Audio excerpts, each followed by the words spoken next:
very brief reminder, you do have a mic in front of you.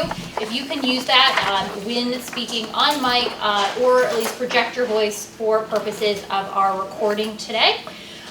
So we have called this meeting to order. We're going to move into number 2. We're going to do brief introductions around the room of everyone that is here today. If you would share your name and the city in which you represent. We will go very quickly around the table. Lauren Roberts Carter, I represent the city of Norfolk and I am your chair. Ms. Malia? My name is Malia Amos. I represent the city of Portsmouth and I'm vice chair. Good afternoon, Will Webb, City of Suffolk. Good afternoon, Rodney Nickens, City of Chesapeake. Joel Rubin, I'm with Rodney. Shelby Dell with the City of Virginia Beach. Gus Maxwell with Hampton Roads Transit. Todd DeRose with the City of Chesapeake. Josh Sterling with the City of Virginia Beach. Frankie Truppi, City of Newport News. Jim Fortain, City of Chesapeake. Michael Evans, I'm here representing the Hampton Roads Alliance. Drew Lumpkin, the Hampton Roads Executive Roundtable. Peter Shaw, retired, and I'm from Chesapeake. Malika Gatling, Old Dominion University. Mariah W. Vida. Okay, Wandu Vincent Vida. I'm Carol Mentor. I'm with Soundscapes at Newport News. I'm Carolyn White and I'm from Suffolk and Chesapeake, Hughesville Civic League Community. Pamela Brandy, City of Chesapeake, Hughesville, Chesapeake, and Suffolk Community. Hello everyone, I'm Bob Crum, the Executive Director of the Hampton Roads Planning District Commission and the Hampton Roads Transportation Planning Organization, and on behalf of our team, welcome and thank you for being here today. Hello, Quan McLaurin. I am with the PDC TPO and I am your CAC liaison. If we could we bounce back here and then come over to you, Chris? Latoya, I'm just a visitor. Thank you for welcoming me. Welcome. Good afternoon, everyone. Chris Gullickson, Port of Virginia, Director of Development Engagement here. I do want to ask for a point of privilege just to do a quick safety briefing since we are in the Port Authority's primary boardroom. Safety is our number one priority. And so as from this, I need to just point out through this door on the wall, there is an AED in the case there is a need for that, as well as a safety kit and a stop the bleed kit. So please know that we do have that just outside the door here. The fire emergency exit, obviously they're marked. The closest one to where we're standing right now, if the fire alarm were to go off, is out this door on the left. Typically, we rendezvous at the corner of Main and Granby Street. I'm not going to be here for the whole meeting, but someone dial 911? Yes. Would that be you? Yeah, sure. And Maria Burrows, my colleague, is adjacent to whom she can support that. And then we also like to do a head count. Quan, can I do the head count? If yes. That's the case. All right, cool. Welcome. We're really privileged to have you. I look forward to presenting. I'm going to sit down now because I'm going to talk in a minute, but just want to give that safety briefing. No, thank you. Chris. Yes. Hi, I'm Naaman Sunkins. I'm with VDOT Civil Rights, Small Business Advocate. Damon Polly, VDOT. And Zach Trees with CIPSA. Thank you for having me. Okay. Thank you all again for being here this afternoon. We greatly appreciate that. We are going to move on to item number 3. You do have the agenda there at your seat. Can I get a motion for approval of the agenda? Need a motion? So moved. Thank you. And a second? Second. Thank you. The agenda is approved. Any modifications or otherwise stated? Hearing none, then we have approved the agenda. Number 4, public comments. I see in my agenda that no public comments have been submitted since the last CAC meeting. Members of our public are invited to address the CAC. Is there anyone here today that would like to address the CAC? Seeing none, we are going to move on to item number 5, our approval of minutes. We want to thank you all again for being here for quorum today. So the draft of the June 11th, 2026 meeting minutes is attached for your consideration. We also have the meeting minutes, the meeting minutes from June 11th there attached. Can I get a motion to approve the minutes? So moved. Thank you. And a second? Second. Thank you. Any conversation? First one from Carol, second. Any discussion on the approval of the minutes? Okay, hearing none, the minutes have been approved. And, excuse me, thanks, Bob. Call for a vote. All those in favor of approving the minutes, say aye. Aye. Anyone opposed? Thank you. All right, now to the easier things, in my opinion. Number 6, going back to Mr. Chris Gullickson, we are going to have our welcome from the port. Again, Chris Gullickson, the Port of Virginia Director of Development Engagement. Over to you, Chris. Thank you so much. Is it working? I do, yes. Well, first, again, welcome everyone to the Port of Virginia's boardroom here in our corporate office. It's really great to see a number of familiar faces, but also some new faces. So I personally want to welcome you on behalf of the Virginia Port Authority to our boardroom. I look forward today to go through a sort of a high-level briefing to touch on the Port of Virginia as an organization, kind of our footprint, who we are, what that impact looks like, and kind of what we see going into the future. And I plan to leave a little bit of time at the end, if I'm able to, for Q&A, because obviously I know I'm going to touch on a lot of different topics, and so I hope to work through this slide deck in a pretty quick fashion so that we can get to the question and answer portion. So please keep those questions, and I will come back to you if they come to mind. So with that, I'm going to get going. Again, Chris Gullickson. I sit over in the government affairs side of the organization, and my title is, as Lauren stated, and I stated earlier, I'm Director of Development Engagement. What that is sort of this space that we have defined here at the port that exists between interested party coming into the market, and that's sort of the Commonwealth, and looking to establish a new site, so go through an entitlement, a rezoning process, or stand up a new industrial building, or even a new user, that it needs that sort of inroads that are a little bit more than what economic development covers, as it's more transactional.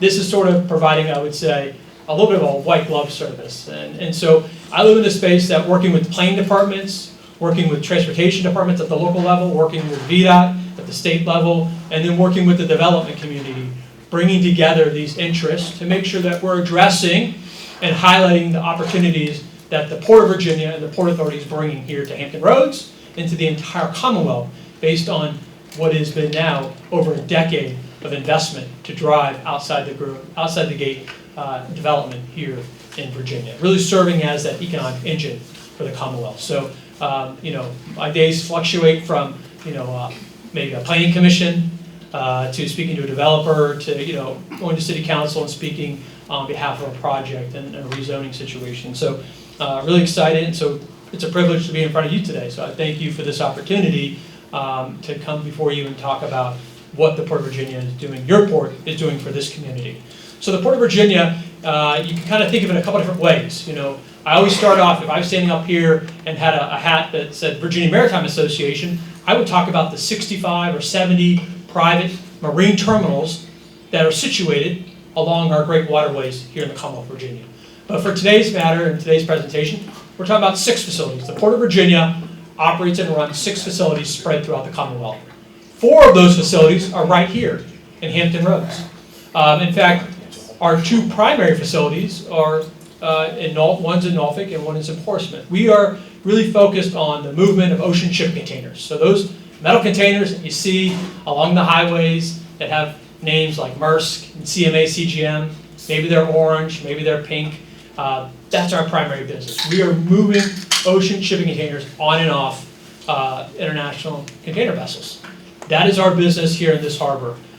We also do some break bulk. So of course offshore wind is a neat and large break bulk object that we're handling at Portsmouth Marine Terminal. And we do break bulk freight up at Newport News Marine Terminal. Those are our 4 facilities. But quite frankly, we really drill down on the economic benefit and the activity that we're executing on a per hour, per minute basis. It's the movement of ocean shipping containers on and off vessels onto our terminal and out to commerce. We also operate a facility in Richmond. It's a barge-served port, meaning a barge runs up the James River 3 times a week to Richmond Marine Terminal. That's an exciting port there on the south end of Richmond. So if you've ever driven south 95 out away from downtown, you've seen RMT on the left. That's a neat facility, probably anywhere from 30 to 40,000 containers move through that facility a year. And I'll get more into numbers further in this presentation. But I think for most, the best way to equate that is understanding that's trucks that we're removing off of 64 or off 460 as the barge is an alternate routing to Central Virginia. And then we have a rail port up in Front Royal, Virginia, at the intersection of I-66 and I-81. And this is a facility that's served by a rail line, Norfolk Southern, and there's 5-day-a-week service. Again, somewhere between 30 and 40,000 containers a year are moving from down here in Hampton Roads on the rail up to Front Royal. So those are our 6 facilities. That's our footprint. And so when you hear someone like myself representing the Port of Virginia, that's really the interest that we're representing and that we're talking about today. So I've hit on NIT. This is our big facility over in Norfolk. I know we've all been up Hampton Boulevard. Hopefully not in a situation where we're stuck at the terminal in Hampton and a train crossing. A lot of people will bring that to our attention. There is a text alert system, so if you're not signed up for that with the City of Norfolk, please, I recommend you to go on their city's website and sign up for the text alert for that particular crossing. But Norfolk International Terminals is about a 600-acre footprint. Probably 60% of the cargo that we handle here at the Port of Virginia flows in and out of NIT on an annual basis. What's great about NIT is that it's sort of split into 2 segments. We have the south end, which is on this picture, and that is a great footprint. It's a semi-automated container handling operation. That's one of the reasons we can claim to be America's most modern gateway. And what that really means is that in the yard, which these little containers on the screen there kind of look like Legos, those cranes that are moving the boxes from the water side to the land side, or in reverse, land side to water side, those RMG cranes are actually semi-automated. There aren't operators actually up in the cabs, but those operators are sitting at remote workstations in a climate-controlled, safe environment. That hasn't always been the case. A decade ago, there was a lot of manning and heavy equipment out there in the yard, lifting and moving boxes from the water side to the land side. Today, as America's modern gateway, we are a semi-automated container handling facility. So on that picture, I just want to point that out. And then we have a rail yard that runs the sort of the spine, the middle of that terminal. And that's a Norfolk Southern served rail yard. And I would say probably 40%, 50% of our annual rail volume, which equates to about a third of our annual volume, is moving on the central rail yard through Norfolk Southern out of NIT. So great facility. It's also going through I would say an additional investment by the Commonwealth. On the north end, we are actually optimizing and replicating the same semi-automated technology that we have on the south end, on the north end. And I have a slide, I'll touch on that before we finish the presentation. Here's Virginia National Gateway, VIG in Portsmouth. This is just a dynamite facility. For those of us who've been in the community for many decades, you might recall in the early 2000s, this facility was initially developed and built by APM Terminals in Portsmouth.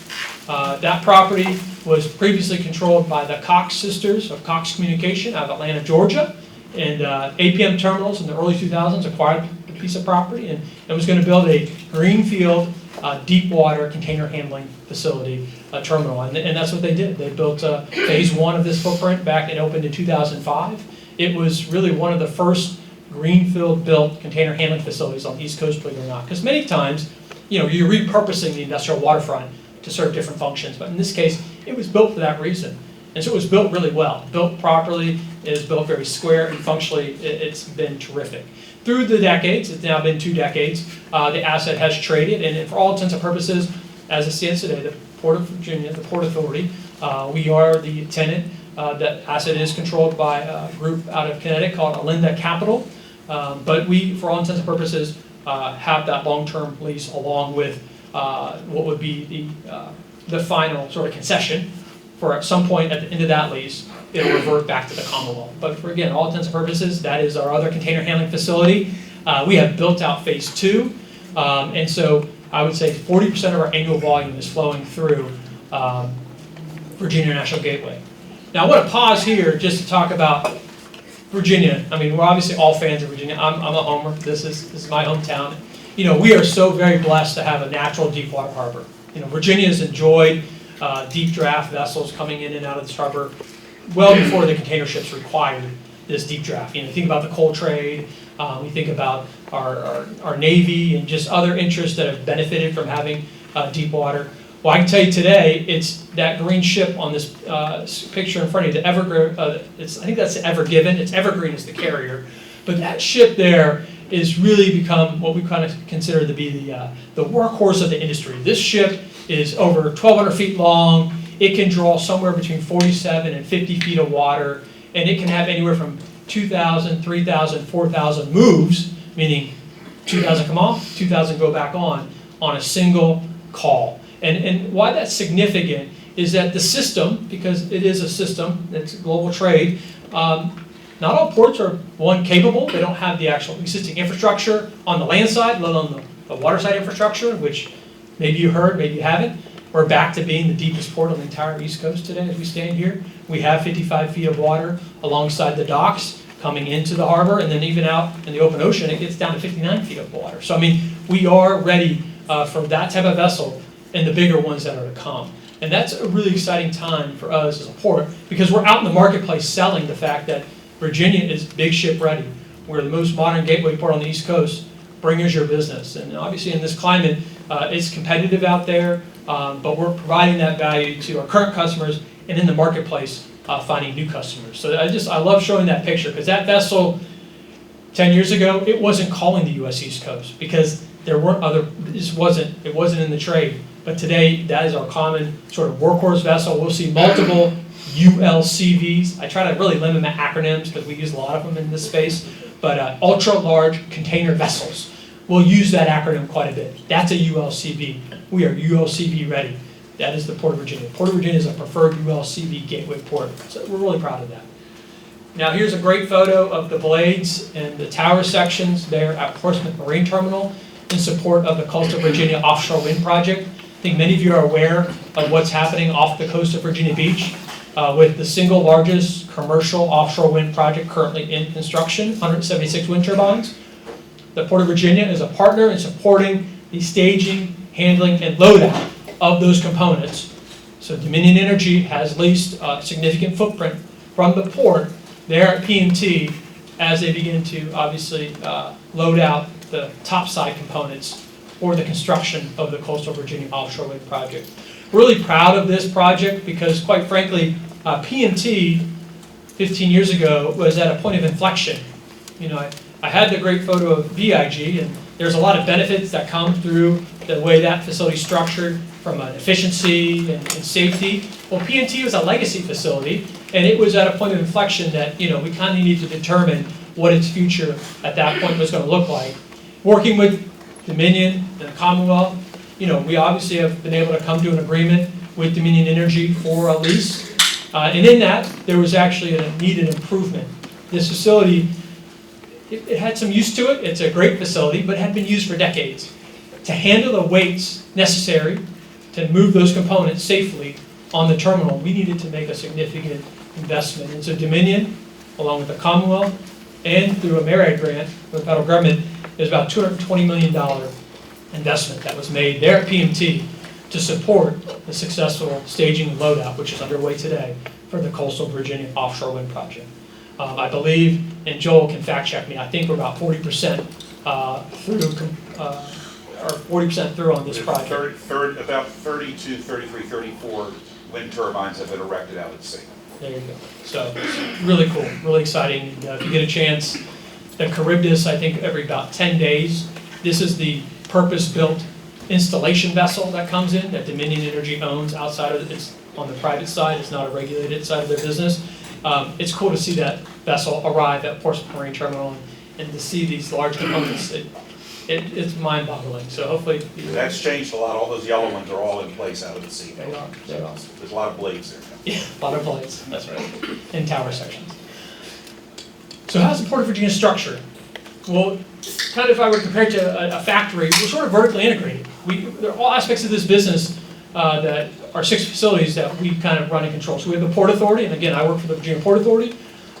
You know, we obviously control the real estate positions and carry the bonding debt load on the assets. We have our terminal operator, which is Virginia International Terminals. They do the day-to-day operations of running the port facilities. They also market the port facilities, and they enter the commercial contracts with the ocean carriers because there is a revenue generating element to what we're doing here. Every time we move a box on and off a vessel, that is obviously a service being rendered by the Port of Virginia to our ocean carrier clients. And so that contractual agreement is being negotiated and come to agreement through VIT. They also are the party that hires our labor. You know, we have a collective bargaining agreement that our terminals function under, and so international longshoremen here in Hampton Roads run our marine terminals, and any container function is controlled by ILA within the gates, and so VIT also handles that, contracting out every day our labor needs for the vessels and the activities that are happening on our facilities. We're also a technology integrator. It's amazing, you know, everyone big data and, you know, get kind of caught up in all that. But quite frankly, you know, for well over a decade now, a lot of these major retailers and major importers are very tech savvy. I mean, you know, Walmarts of the world, the Amazon, there's definitely, they're very much a leader in that space. And so with what we have in place and the data that we're capturing, we have this great technology integration that's constantly happening between our customers and our port operations. And that's different. That's not the case in all ports, but that's something that, again, being America's most modern gateway, we pride ourselves in being an integrator of technology with our clients to make sure that they have the latest and needed data to track their cargo and their containers. Where's the freight coming from? Well, that's always a question we get. You know, it's maybe 30 years ago. Well, the North Atlantic trade was really strong. A lot of Northern Europe. You didn't see a lot of Asian freight 30 years ago coming out of China. But today, it's pretty balanced. And of course, yes, majority of our volume does come out of Southeast Asia. We have 12 weekly services just out of Southeast Asia alone. But I can tell you, if we were standing to a port south of here, a major port, maybe in Georgia, or maybe a major port in the north of here, in New York, New Jersey, they have similar weekly services, and that's critically important. 33 for us, we have 33 weekly ocean vessel calls here in our harbor. That's a big deal. You know, customers, economic development projects, they need to know that. They need to understand the timing it's going to take and to build their supply chain out. And so we're providing some of the best service to all of our customers, and it's on par with ports up and down the U.S. East Coast. It's kind of hard to read. I apologize for the small font, but of course, people are always curious, you know, where's the freight coming from? I don't think there's any surprise here on this slide. China is our biggest import. Obviously, I think this slide, I got to get on. Yeah, so they dropped to 3 on export. This is a moment in time in 2025. You know, you think about what took place in some of the trade negotiations that were happening at that point. Some of the Chinese export freight fell off because they do export quite a bit of soybean out of this port. I'm sorry, I think I kicked something here. Anyways, the speaker just fell down. I apologize. That's a funny one. So they're to 3, but quite frankly, it's usually China #1 at the top, right? #1 import, #1 export. We've also, you know, seen India continue to grow and grow both on the import side and the export side. I don't think that's a big surprise. The one I will point out is Vietnam. You know, Vietnam is one of those origins that a decade ago we didn't see them in the top 10. Today they kind of show up on both sides. The irony there is, you know, they receive a lot of exported logs and lumber from Virginia, as we still have a very strong wood basket. But a lot of that product does come back in the form of furniture, which was also years ago built in Virginia. So it's interesting to see how the global supply chain works and see it like in real action. What's in the container? That's always a good one too. Furniture, you know, that is something, one of our biggest imported commodities here through this port is furniture. But you'll see tires, auto parts, and then on exports, again, I touched on it, soybeans, logs, lumber. We see recyclables and things that have value going into the global marketplace, and then many times having additional value added to them and coming back to the U.S. as imports. This is a little bit of a hard chart to see, but what this is a 10-year snapshot of our volumes. You can see that during COVID, we had a huge ramp up. Now, obviously, COVID, tremendous difficulties for the entire economy and for individuals and society. But our business, because the Commonwealth now for almost 10 years has been investing in efficiency and capacity, we were a port that was able to accommodate and bring on additional cargo. And we did that. So we had a major ramp up during the COVID time. It has since sort of leveled off, and you can see today we're at about 3.3 million TEUs. Again, one more acronym for the group. It's 20-foot equivalent units. This is a common standard that all ports use. We don't agree on much. All ports are a little different, but we do use 20-foot equivalent units as our standard measurement when we report out, even though most of what we handle are FEUs. They're 40-foot equivalent units, so it's the funkiness of this business. But so you hear me say containers sometimes. That's how operations looks at it. They don't really look at the size of the box, but it's containers. Every movement is a container. So, but we are third on the East Coast. Where does Virginia stand? We're number 3 when we think about volume. So Savannah is a larger from a volume perspective, and then New York, New Jersey is number 1 here on the U.S. East Coast. But we're strongly positioned in that third slot. What does that mean to us as citizens, the Commonwealth? Well, here's some of the economic impact figures. We use the College of William & Mary, and this is from our 2022 over 2021 figures. You'll see the ones I always like to point out because they really resonate is 1, the jobs. Almost 1 in 10 jobs here in the Commonwealth of Virginia are directly tied, induced, or indirect results of your port, the Port of Virginia. And then, of course, for those in the elected body, they like to see the state and local taxes. The companies using the Port of Virginia do generate $5.8 billion per annum of taxes. So we are contributing to those communities and to the Commonwealth from that perspective. Real quick, location, location, location. We have a terrific location. I think we all respect and understand that. Having our Mid-Atlantic location here on the U.S. East Coast does allow companies tremendous Northeast, Southeast, and of course the Mid-Atlantic marketplace. That is a real advantage, and that's a lot of companies obviously find that as a draw and it's very attractive. I've touched on rail. I talked on Front Royal and NIT, but quite frankly, for us, our rail markets are Chicago, Columbus, Kansas City, Detroit, Cleveland, Louisville, Indianapolis. These are major rail hubs that, in fact, a third of our annual freight that we handle, so I said we did about 3.3 million TEUs, a third of that business is actually going onto rail into these heartland Midwest markets. That is a real advantage that Virginia has. We have a very strong tie with both the Norfolk Southern and CSX because we are loading that freight on our docks and sending it out or receiving it back at some of the best times that you can find comparable to other ports here on the coastline. So we're very grateful for that business and continue to focus on the business as, again, it's a great service to our customers there in the Midwest. We cannot continue to have this great story, and I couldn't come up here and continue to sort of rave for the port if we didn't have an investment program that we were currently executing against. So we had a $1.4 billion program we kind of unveiled about 4 years ago. I want to hit on 2 big projects. One is the deepening and widening of our channel. This project took upwards of 30 years of planning and permitting and studying and eventually funding and then constructing.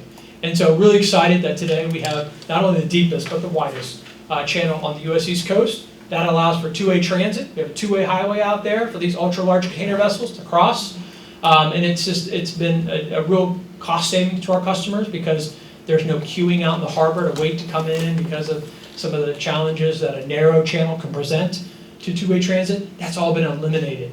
And so that's a real testament to the partnership the port authorities have at the federal level and the support we have from our federal delegation. Thank you, Drew, and your time, your big help there. And then, of course, at the state level, the commitment the state has to maintaining a safe harbor here in Virginia. And then here's NIT North. We recently had a celebration on this end of the terminal to celebrate the deepening and widening. There will be another celebration at the end of 2027 when we finish the construction. So we're currently taking the north end of NIT and removing diesel-powered antiquated equipment and replicating what we have on the south end, which is a semi-automated electric handling equipment that is allowing for more efficiency, a better use of the footprint, and just a better working environment for our workforce. And that, you know, we look towards a completion of 2027 into 2027. I'm going to try to move quick here. You know, the space I kind of talked about when I introduced myself was this sort of this warehouse development space that is existing and in markets around Hampton Roads along our key freight corridors. This slide kind of represents that. You can see it's both proportionally on the peninsula, on the south side, and of course as you go west on 58 and up 460, there has been significant interest. Over 10 million square feet has been announced, either under construction or completed. And now a lot of that ties back to the port activity and the volume that we're seeing increase through here, our Port of Virginia. I kind of going quick here because I know that I'm running out of time and I'll get to questions. This is a quick little snapshot. We're excited about, it's a pain to deal with construction, but boy, it's going to be exciting to see the completed product with the HRPT completion, with the expansion of I-64 widening, and of course the continued improvements on Route 58. We're going to continue to see these key freight corridors really support tremendous growth. I mean, today I saw up in New Kent County, they announced a FedEx package handling facility, 300,000 square feet. We're going to continue to see, I think, that type of investment that brings the supply chain to its sort of hub and center here along these key corridors.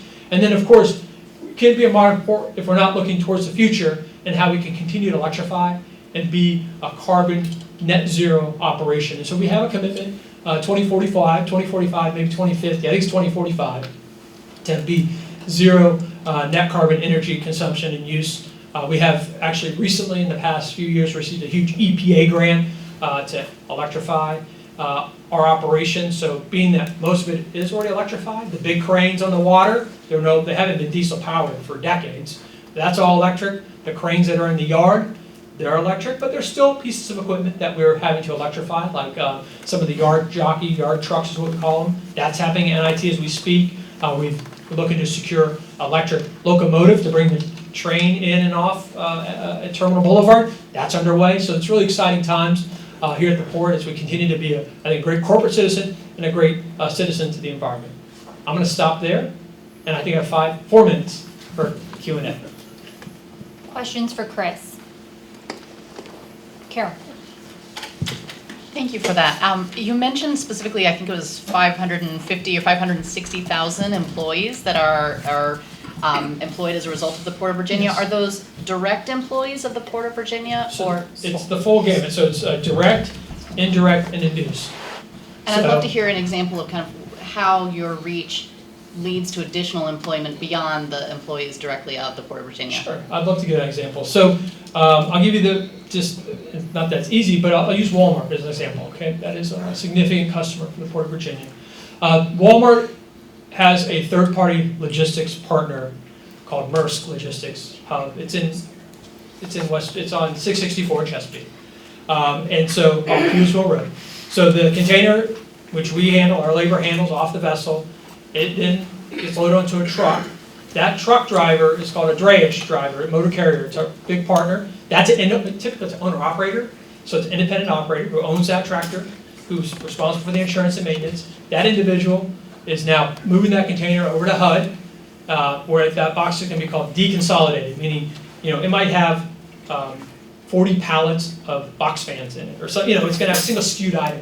That's then going to be deconsolidated at HUD, and then a Walmart 53-foot dry van or a bigger trailer, like one you're most common used to seeing, will then take that box up to James City County, where in James City County, Walmart has 3 million square feet of warehouse distribution space, where they're serving their entire Mid-Atlantic Northeast model, so everything north of James City County and sort of west, probably West Virginia. I can't give you the exact boundary line, but that facility that has probably 1,000 employees is taking the content out of that dry van and then now packing out pallets that go to particular stores or particular routings or particular regional DC. So it's this elaborate network that all starts back at this hub, this global gateway of freight and cargo activity that's then inducing that type of thing. So that's sort of how we, a more traditional one could just be, hey, it's an import distribution facility and it's receiving thousands of containers, and they're just, again, pulling the contents out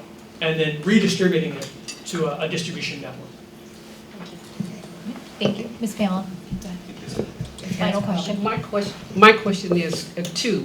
One, because you speak of the containers and the drivers, and I know that what the Port of Virginia is doing is good, but I'm concerned about the people of God that drive the trucks. There is not really that many locations where the truck drivers can actually park at all, and they are needed to get the supplies and all, but there's not really places for them to park at, to shower, to be able to eat at. I'm concerned about that. And then also some of these containers, I'm seeing that it's being put in the communities of people where there's causing problems within the community. So as we grow Virginia, we also have to be mindful of the people of God that is already here in the foundation that have been building the city. So what we gonna do about them? Can I have a minute about the, I'm actually going to tie in the PDC and the TPO. There's some great activity underway, to your point on truck parking. That is a nationwide concern. That's not just for international shipping containers, that's for domestic. And I really appreciate you bringing that topic up. One, the state is actually just commenced a new truck parking study.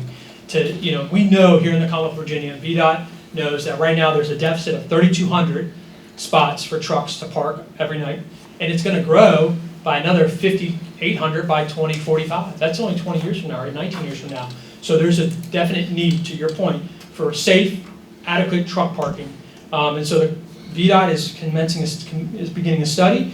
The TPO, through their work program, and based on a request that we had made, is we are doing an interregional freight analysis and trying to determine where some of these sort of points of high activity, which you could correlate truck parking needs along these interregional freight areas where there's these hubs of loading. So the port is a big hub of activity. We're inducing truck activity because of the cargo coming off the ships and leaving our gates. But subsequently it's going to a warehouse. But to what you bring up is, where is that truck going?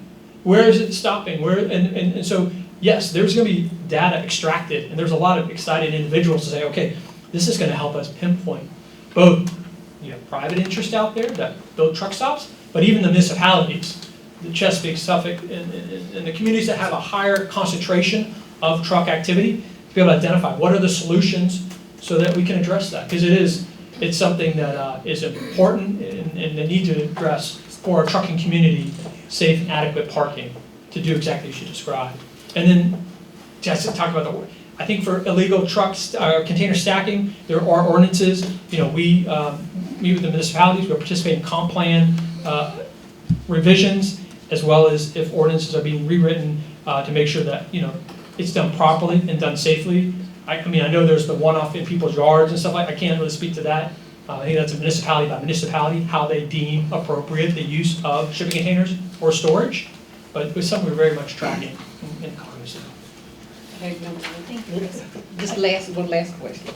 I'm so Okay, sorry. I don't think we have time. Okay. But can we connect afterwards? And I'll make sure to get you your answer. Sure. Thank you so much. Thank you, Chris. We appreciate your time. Thank you, Chris. Can I add one thing? If you haven't been over to Nauticus recently, Nauticus has done a phenomenal job of showing what the port looks like. So this Community Advisory Committee actually met at Nauticus when the redesign was complete, Joel. So yeah, we echo that. All right, ladies and gentlemen, we're going to move on to number 7. Mr. Bob Crum's going to give us a regional legislative agenda briefing. Quan, could I ask, can we take that slide down just a minute? I'm going to throw a little curveball here. Quan loves when I go off script. So what I'm about to introduce to you is a conversation on what our regional legislative priorities should be as we head into the 2027 regional legislative agenda. This will be a statement of regional priorities that we are going to express to our General Assembly members, that we're going to express to our federal delegation. All 17 local governments coming together on a unified regional legislative agenda. We've done this now, this will be the 11th straight year that we've done this type of regional consensus around important legislative issues. So those of you that know me, all of you, I'm 100% Hampton Roads. That's all I think about, right? Go 757. That's who we are. That's why we're here. That's why you're here.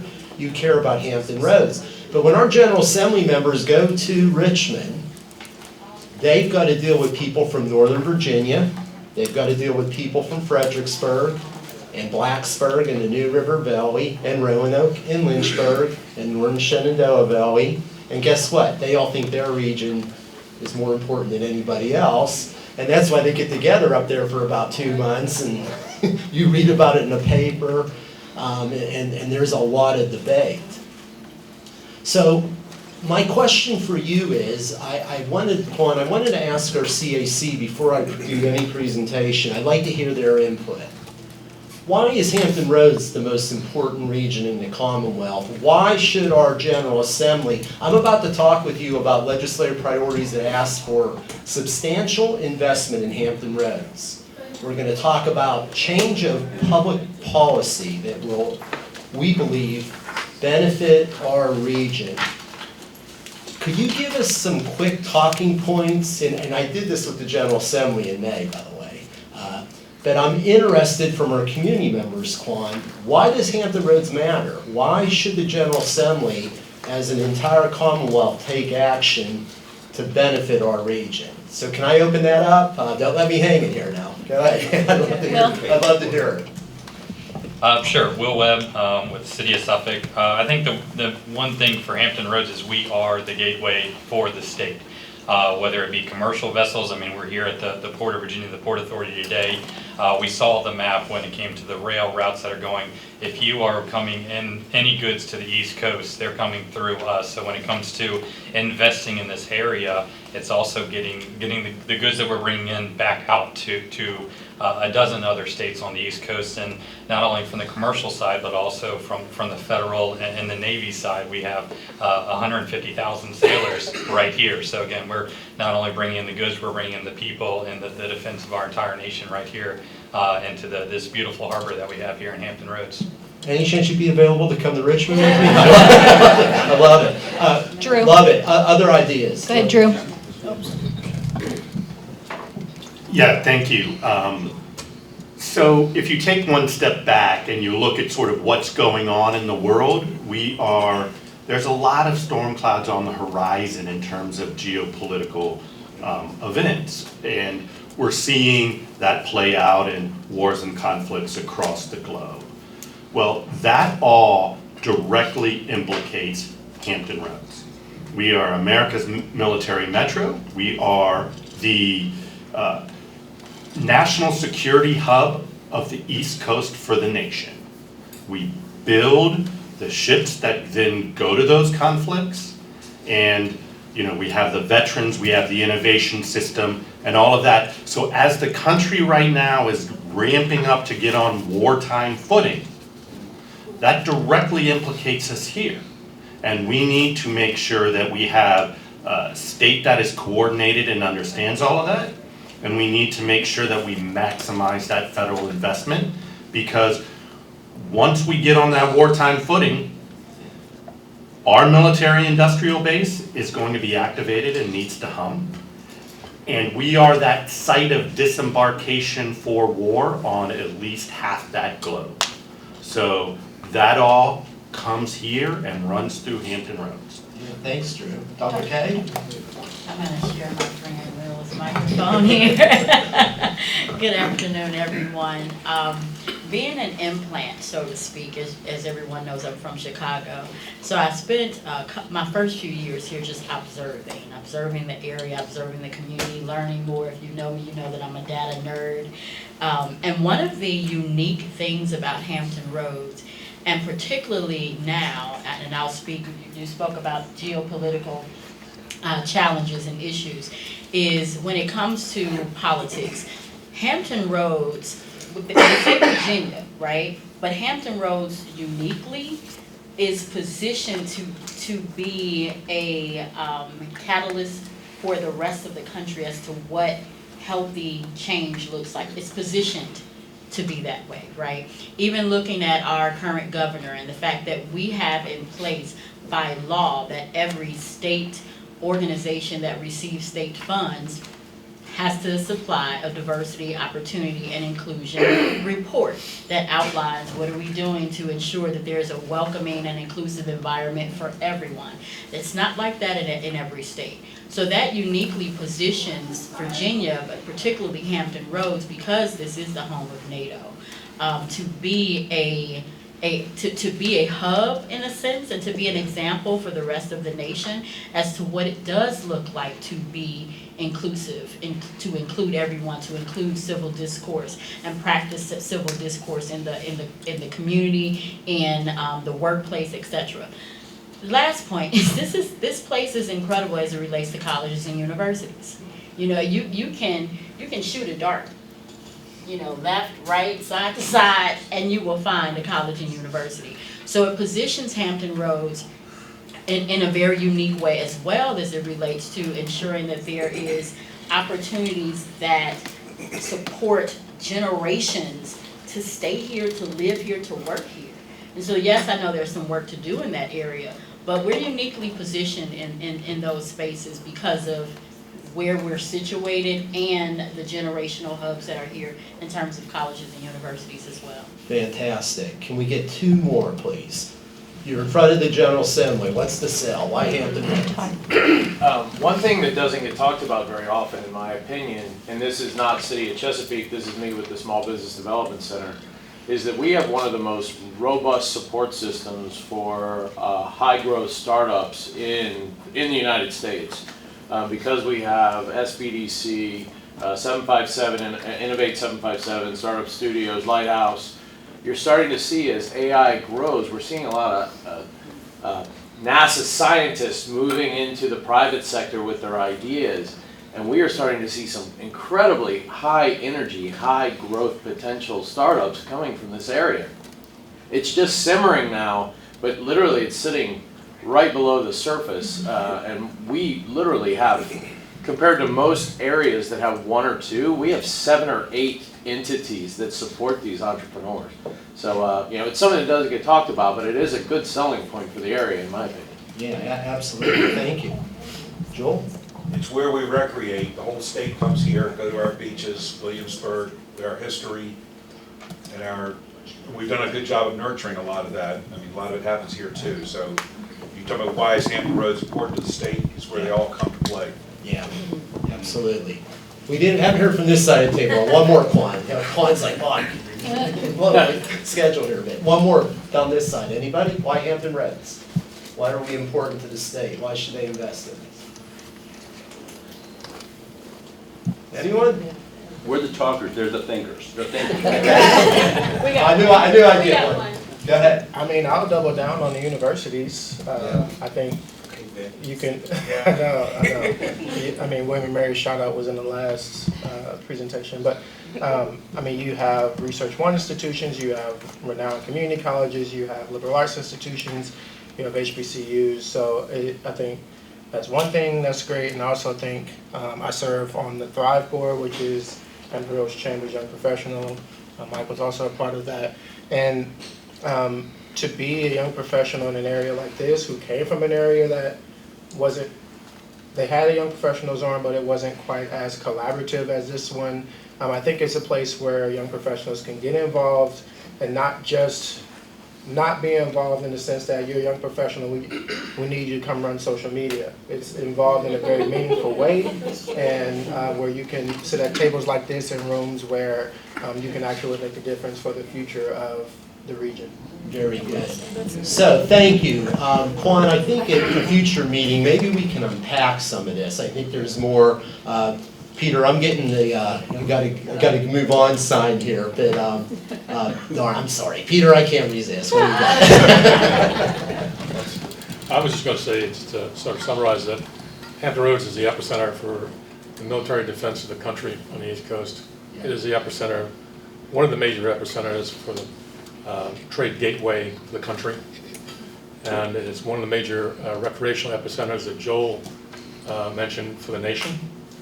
So if you're playing the role of epicenter, I don't know of any other region of the state that has those identifiers. Absolutely. So, thank you. And I said, I took a lot of notes there, Quan. I think we could circle back at a future meeting and build that out some more. But now, when I'm going to talk with you about potential regional legislative priorities, let's look through those priorities through the lenses you just identified, right? And Quan, if we can add a little more flavor to this, I just have a couple of quick slides that I showed our Hampton Roads caucus in May, and I told them when Northern Virginia asked, why should we invest in Hampton Roads? Let's talk about that a little bit. This sheet is Hampton Roads by the numbers, right? You know we have 1.8 million people. But when you keep looking at these numbers, Our land area is 20% of the Commonwealth of Virginia. We have the top 25 tourism market in the country. As you just learned about, we have the third largest port. We have 3,900 miles of shoreline. I remember going to a meeting, Joel, down in Virginia Beach when I was first moved here, and I heard Will Sessom say, we get to live where other people go on vacation. And that's always stuck with me, right? It's always stuck with me. 18 military installations, the largest naval base in the world, the second largest military population in the entire country. These are all things you just talked about. The largest Coast Guard presence in the country. My goodness, we have 186,000 veterans that reside in Hampton Roads. Now, just two more quick slides. I'm sorry, Quan, I have it now, don't I? All right. So, if you're ever on Jeopardy, these are factoids that are going to come in handy. You'll say, Hampton Roads, 757 for 500, please, right? Okay, so I'm going to show you. Do you have prizes to offer? I don't. That was the challenge coins back at the office. Right. Yeah, challenge coins, so I'm going to list a couple of states in the Hampton Roads region down the left side. On the right are land area in square miles. Which one do you think Hampton Roads is? Can you think about that in your mind? So let's see how we compare to other states. So the state of Rhode Island has 1,034 square miles, land miles, right? Connecticut at over 4,800. Ms. Brand, did you have that one? No. Delaware, 2,490. Folks, Hampton Roads is larger in land area than the states of Rhode Island and Delaware, right? So in addition to the incredible assets and importance you all talked about, we got a big region, right? We got a big region. Now, I asked Nikki, who you've met, our regional economist, if Hampton Roads was a state, how would we rank in terms of population? Any thoughts? Where do you think we'd rank? Bigger than Wyoming. Okay. 39. 39th? Who said that? Bigger. Okay, you already have one of my challenge coins, Drew. Boy, you're good. All right. This is where we'd rank if we were a state, folks. Played a lot of. But honestly, all kidding aside, I would not have known this, right? I didn't know we were larger in population in states. So West Virginia, Hawaii, and New Hampshire, and Maine, and Montana, and yes, Joel, Wyoming, right? People talk about regionalism is tough in Hampton Roads. It is. We're a big region. We have a large population. My goodness, we would be the 38th largest state in the country. But yet we still come together on things. So Quan, that leads us into, how do we best position ourselves heading into this next General Assembly session? So Quan's going to call up our PowerPoint here. I'm going to review with you sort of where we've been and where we're going with our regional legislative agenda. Yes, Quan, you keep me on target here. I'll go as quickly as I can here. Okay. So, real quick, you have in front of you last year's regional legislative agenda. I want to stress, not this year's, but last year's. I wanted you to see where we were last year so we have a good starting place. A lot of these issues are multi-year things that we'll be working on again, but this was our brochure last year. We'll be printing the new one in November this year, hopefully, November and December. The input you're providing today will be used to help us get to this brochure for the upcoming General Assembly session. When we do our agenda, we have two sections. We list regional legislative priorities. Those are our most important items that our PDC and TPO will lead on. We have position statements where we don't lead. Another organization will do that. It might be the chamber, it could be the alliance, it could be HRT, but we're going to lean in and support them. So, those are the two sections of our regional legislative agenda. Couple of guiding principles. Number one, we are not in conflict with the local governments, right? Regionalism is not telling the local governments what to do. It's being effective to bring them together, and what can we all agree on unanimously? We're not going to agree on everything. Our agenda should be short. As you can see, I haven't been successful with that. We agree on more than many people think we do. But we're really most effective if we have a short list of regional priorities. And the reason for that is we don't have a full-time legislative liaison on our staff. You're looking at our legislative liaison. I get to Richmond about a day and a half a week. Then I have to run 2 organizations. So most of our local governments have full-time legislative liaisons, and they have full-time contract lobbyists to work with them. We don't have that. So we do have very limited time. But what we do is we try to establish support, unanimous support among our region's localities around important regional issues. And here's the other item. It must relate to the PDC TPO work program. There are tens upon tens of really important regional issues that are important. They just don't fall in our lane because we're not funded or we don't have the staff or the expertise. Doesn't mean they're not important. They just end up in somebody else's agenda rather than ours. A great question to ask is, have we been successful? So this is a quick look back at 10 years. Drew, you used to tell me all the time when you worked for Senator Warner how much easier it was to hear from 17 localities with one voice than 17 individual ones with different messages, right? Folks, the I-64 gap funding was the result of our regional legislative agenda and 17 local governments making the ask to complete that funding to build I-64 the whole way to Richmond. The General Assembly responded to that. There was a time we pulled together every government in the Urban Crescent from Washington, D.C. to Hampton Roads. We increase K-12 public education funding by $1 billion in the biennial budget. I could go on and on and on. We were really proud to work with our partners and friends at Hampton Roads Transit about 5 to 6 years ago for the first, and I'll talk about this later, the first dedicated regional funding for public transit in Hampton Roads. That was a great example where our partners in Hampton Roads Transit, we were up there with Mr. Harrell and Ms. Pinkard and everybody else, and we all rode in the same direction on that. So you can go down through that list. This model works. When we come together, it's hard, but this model works. And this list could be twice as long, but I just wanted to give you a couple of key situations. Even back during COVID, people don't know this, but we were meeting around this table one time coming up with ways to get vaccines to our community, because that was the most important thing for our region at that point in time. So we do have a model that works very well. From here, I'll be going to our Regional Legislative Committee. This committee meets in a couple of weeks, and they're going to be developing this legislative agenda to take to our 2 boards for approval. We're coming off a very, very active session. This year, I won't go through all these, some of the most important ones. I'm going to talk about the HJ28, which is a really important study on the structure of public transit in Hampton Roads. I'm going to talk about that more in a second, but funding for the Community Flood Preparedness Fund was really important to us this year. We were successful in getting money in that fund. State support for Jefferson Lab, we advocated for.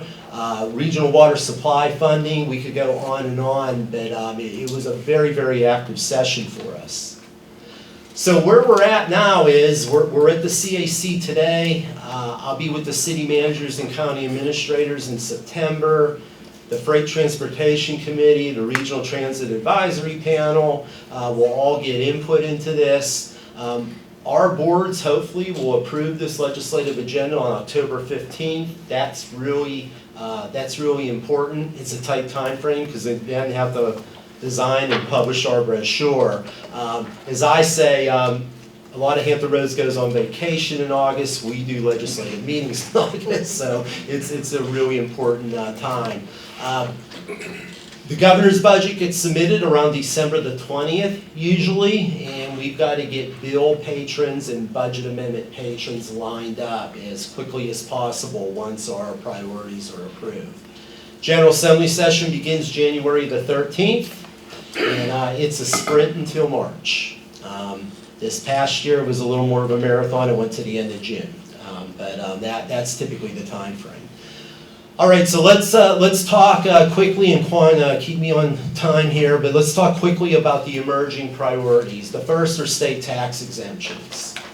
Unfunded mandates and state tax exemptions that have been embedded in the Code of Virginia and even in the Constitution of the Virginia Code are having a tremendous impact on local government budgets. The veterans tax exemption alone, which was started with a very, very good intent. We absolutely support our veterans getting a tax exemption. However, we need state assistance. It is burying our locality budgets. So I'll give you an example. In Virginia Beach, the cost is $50 million a year. In the city of Poquoson, after they take out all their tax exemptions and they add in their new revenues, it's a zero balanced budget. There's no sum game. It's taking out all the revenue growth, just this one tax exemption. Last year, we did a lot of work with educating the General Assembly members. That resulted in a state working group being formed. We are attempting to get 3 to 5 Hampton Roads representatives on the state working group. Again, we want the veterans to have the state tax exemption. We just have to have state contribution. They need to share in this cost, because where this starts to hurt is we're going to talk about public transit. We're going to talk about a lot of other programs that we want to deliver in this region, but if our localities don't get some relief for these tax exemptions, it's going to be very, very problematic for us. So that's going to be a big one for this year. No surprise that funding for flood prevention will continue to be a huge issue.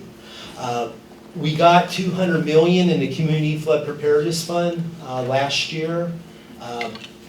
Our localities are pulling down 78% of that statewide fund. And it's probably no surprise. In Hampton Roads, it floods a lot, as we know just by last week. But we're very competitive for this money. We need to get that doubled. That fund needs to be $400 million or more. The second thing we need is there is some federal funding that was created by the Bipartisan Infrastructure Act. But to get at that federal funding, a local government must have a non-federal local match. So let me put this in real dollars. The flood wall you've heard talk about in the city of Norfolk at about $2.4 billion. The city of Norfolk would need a local match of $900 million to unlock that money, and they do not have that money. And you can replay that in Portsmouth, and in Virginia Beach, and in Hampton, and in Poquoson. So what we're asking, let's go back to the things you said, that why Hampton Roads. You talked a lot about state facilities, you talked a lot about federal facilities. We need to protect those facilities from flooding, so we think it's appropriate. We're not arguing that local governments shouldn't contribute to a local match. They need to, but the state should share in that, because we're protecting some of their facilities. That can't all be on your back as taxpayers, right? So this is going to be another very, very important advocacy item for us this year. Transit funding. I mentioned, if you go back 5 years, we were pleased to stand with our partners from Hampton Roads Transit. The first regionally dedicated funding for transit in Hampton Roads. When that act was formed 5 years ago, it was $32 million a year. It's up to almost $38 million a year now that's going for Hampton Roads Transit to build out 13 backbone routes that will have 15-minute service intervals. I'm sorry, go ahead. The first of those changes will come in May, by the way. There you go. So there's going to be another presentation for me on that too. That's awesome. So 3 of the routes are complete, and so sounds like good news coming. So we got to ride that momentum. Last General Assembly session, and I know we now have a CAC member on the HRT board. Congratulations, sir. Governor appointment too. That is really an honor. On the last General Assembly session came HJ 28. What HJ 28 does is says that the local governments led by a 13-member committee appointed by the General Assembly will evaluate the structure of public transportation in Hampton Roads. So I'd like everybody to think back a little bit. What were you doing in 1999? Think about the car you were driving. Think about your computer a second. Yeah, sorry, but think about your computer a second. Bob, I was watching cartoons. Joel, what year did we think we invented the internet? Actually, in 1999, didn't we think everything was crashing come 2000, right? Yes. Okay, so I say that because, folks, the cost allocation model that Hampton Roads Transit has to operate under has been in effect since 1999. It is outdated. It puts our transit partner in a box. It sets up a structure where it's not really funded as a regional transit system, but 6 individual locality transit systems, where 6 individual local governments make decisions on how much they're going to fund for transit. And in one of the things I've just never seen before, even includes a provision at the end of the year where if HRT has efficiencies and were to happen to save money and have money left, you want to tell them where that money goes at the end of the year? Give it back. They have to give it back to the individual localities. So those of you that are business people, think about that if you couldn't keep a fund balance or a carryover from year to year, right? So you can see what this does. It doesn't create the type of cohesive regional transit system we need. This is not a criticism of HRT. These are the rules they're given to play under. We've got to get it changed. So this HJ 28, I'm very proud that myself and Mayor Jimmy Gray from Hampton will serve on it. We also have Senator Louise Lucas, we have Senator Locke, we have Senator Askew, we have great representation from Hampton Roads.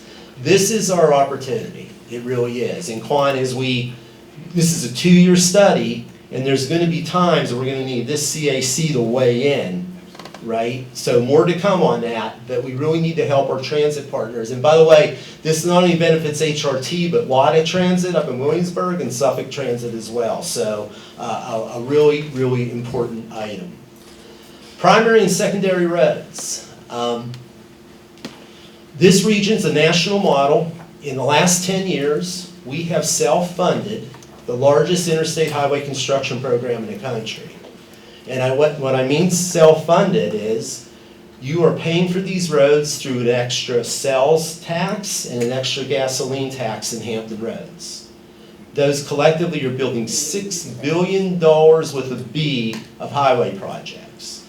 Already complete are all 3 phases, the widening of I-64, the new high-rise bridge widening and the new high-rise bridge, the widening of the 64 South Side from Greenbrier to Bowers Hill, the reconstruction of the 264 interchange to Virginia Beach, and the final one is the Hampton Roads Bridge Tunnel project with all the widening going from Settlers or Jefferson the whole way through the 564. And that will be done in about 14 to 16 months. We're going to get there. There's no federal grant money in any of these projects. Okay. But now our challenge is the traffic situation on the primary and secondary roads, the more localized roads. Nobody argued we needed to fix those projects. But now we have challenges on our primary and secondary roads. This proposal would say, let's take a look at how we raise revenue. One idea is our current sales tax that goes to road construction is 7/10 of a penny. So think about that, not a full penny, 7/10 of a penny. That generates about $190 million a year.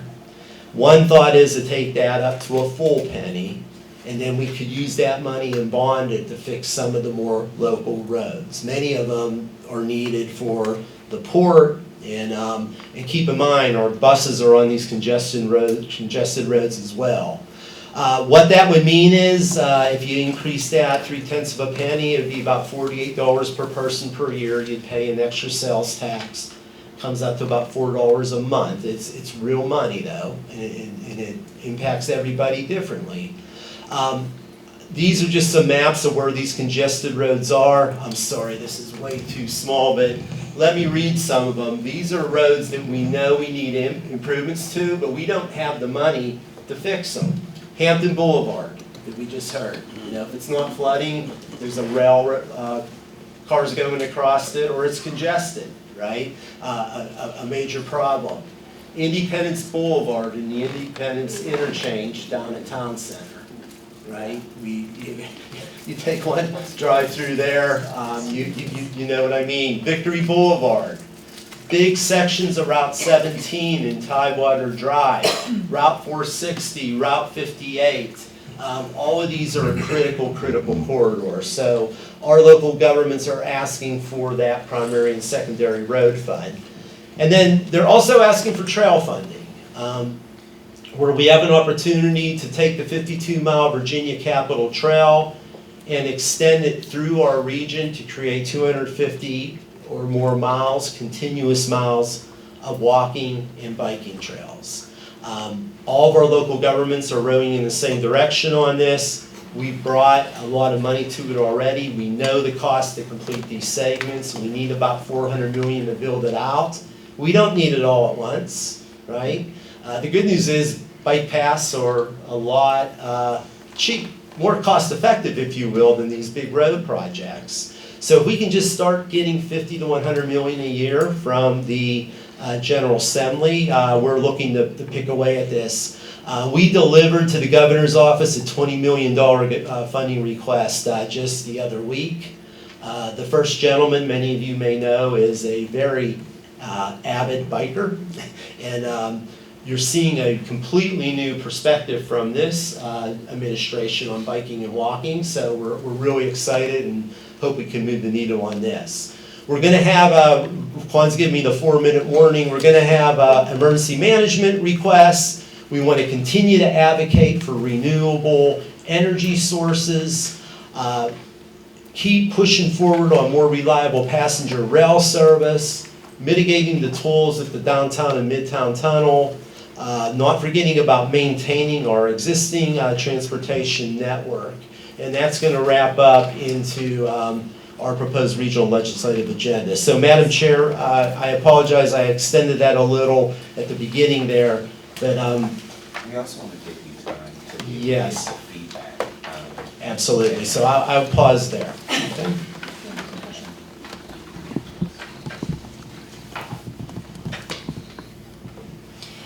So ladies and gentlemen, one of the things that we do want to do, and you'll see it there under recommended action under number 7, is we do want you all to provide feedback on this legislative agenda for 2027 to both Malia and I as your chair and vice chair. So whether that is verbal, whether that's written, whether that's a phone call, we want your feedback, and we will compile that and we will provide that back to the PDC and the TPO for their consideration on behalf of the CAC. And what we can do is a one-pager with your comments, and we'll put it right in the agenda, Melanie. Okay. Do you want to take any questions? Yes, I'd love any. Any questions for Bob on what he just went over for the legislative agenda 2027? Or feedback that you may have? Still digesting it. I was gonna say, feedback is,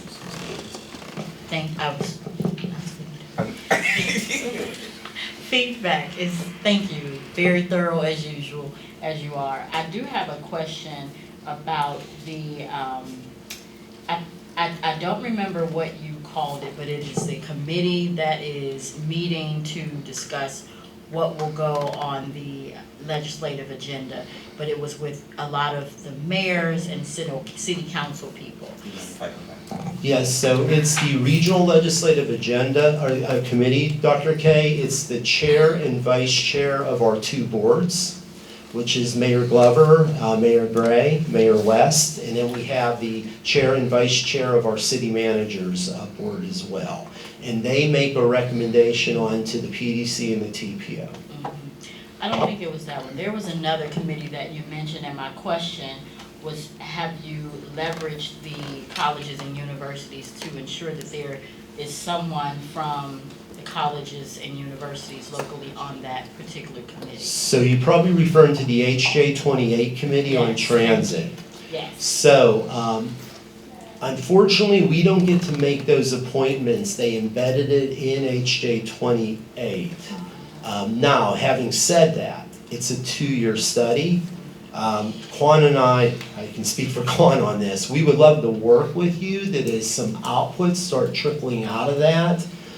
The great thing about me being at the table, I can be your messenger, and then we can be that feedback loop. I see as information comes out from this committee, Quan, we can bring some of that here, and then we're gonna be asking you to help us engage, and they must be involved in this process, absolutely. As I mentioned to Gus before, I think anytime the Hampton Roads is talking about transportation, there needs to be more representation from colleges and universities.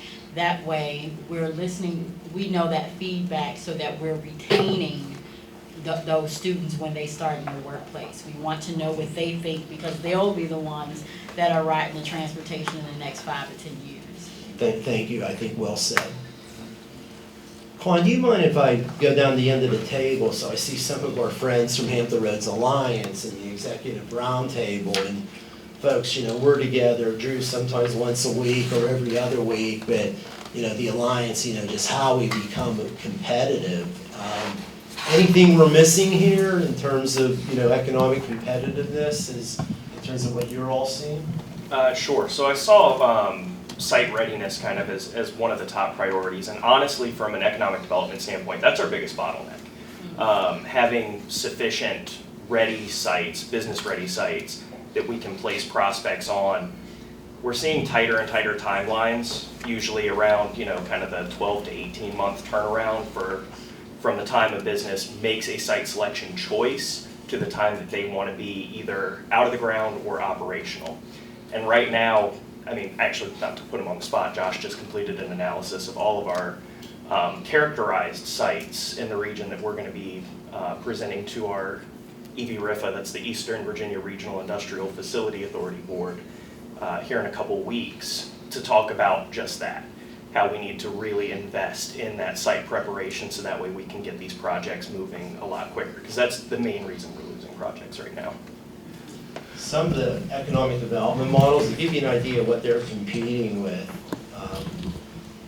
you go down the Research Triangle Park in Raleigh-Durham where local governments have formed an authority. That authority not only owns their properties, they own their utilities. Michael, what do they guarantee? Like 45 days will take you from concept to permit, right? Yeah, speed of business there is a lot faster.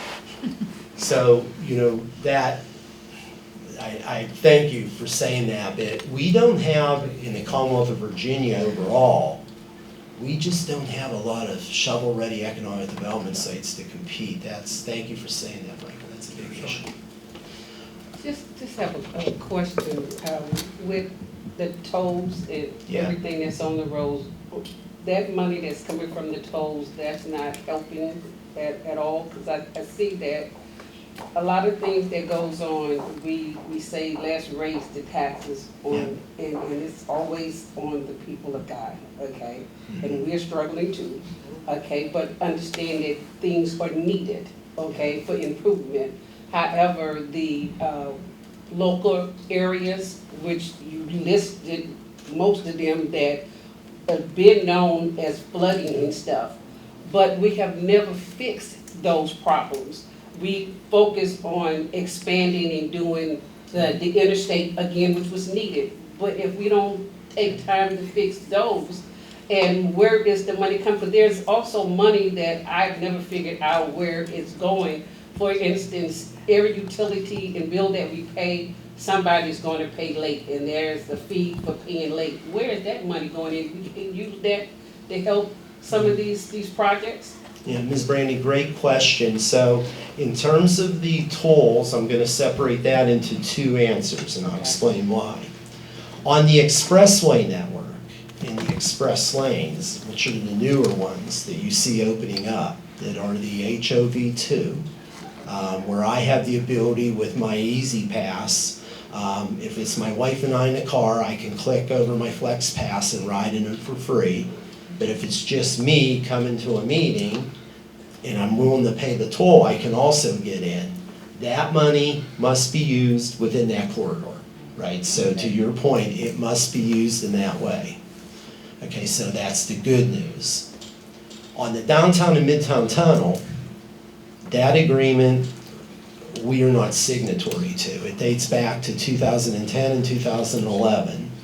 It was an agreement signed by the Commonwealth of Virginia and a local concessionaire, a private investment company, to build those downtown and midtown tunnels. And the tolls there are for a period of 55 to 57 years, and they escalated at a regular rate. And the frustrating part is when we go up there and I take our mayors up there and we advocate about it, imagine us being at this table and you have the attorneys for the two groups that are signatory to the agreement, and we're here and we're arguing the best we can. We don't even have standing because we're not signatories to that agreement. That money is not available. To your point, okay? So I want to be clear about that. So, and that's why this remains an issue, that toll relief. And Senator Lucas, this is a high priority for Senator Lucas and Delegate Scott. They continue to work hard at that. So. Yeah, just one topic real quick that I don't see up here, but I think is really getting ripe for discussion is going to be workforce training and also workforce retraining, especially as we're seeing the growth and adoption of AI and the potential decreasing in knowledge-based economy, knowledge-based jobs. It's a conversation I had with Senator Warner. We had great investment out in Danville with the IALR. I'd love to see something like that, advanced manufacturing and workforce training in the Hampton Roads area. We're building the ships here, we're maintaining them. It would be great to have that discussion to make sure not only on the industrial side, but also just in general, we start having the discussion on making sure we have the workforce for the next 20 and 30 years. And I know for the Hampton Roads Workforce Council, and Steve Cook wanted to be here from the Workforce Council, texted me right before. I know they're in that space. Thank you, I will take that comment back. And Lauren, maybe an approach would be that if the CAC wants to send any follow-up comments to you and Quan, the good news is we have time before October to put it together and get those comments in our board agenda. If I may, I believe Malia just confirmed she'll be present for the October meeting. So as Lauren and Malia mentioned, this is your chair, this is your vice chair, I'm your liaison, right? Obviously I'm available to you. Please also engage with your chair and vice chair. You can send your comments to them, and they're here to represent you as a committee as well. And Quan, the other thing I wanted to mention is when Chris Galkson was talking about the study that our staff is doing about truck parking and that critical need. And I want to say this because I know many times you sit in these committees, you wonder, does my voice matter, right? So when the port came to us and asked us to do that study, Ms. Brandy, you have been very consistent in bringing that issue up. And I compliment you for that.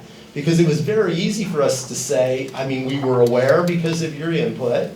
It was very easy for us to pivot and say, yes, let's get that in the work program and see what we can figure out with this issue. So that's one example where your input, helped shape the work that we do. So I just wanted to mention that, and thank you for that.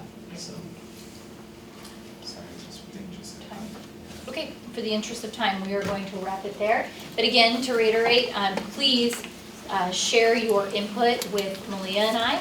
Malia's going to represent us on October 15th with a one-pager in regards to the feedback from the CAC. So again, please do that. We're going to move on to item number 8 on your agenda, the HRT Adopt a Stop program. We have Gus Maxwell with us, the Public Outreach Coordinator for Hampton Roads Transit. Mr. Gus, we're going to turn it over to you. Oh, yeah. Gus, I'm sorry.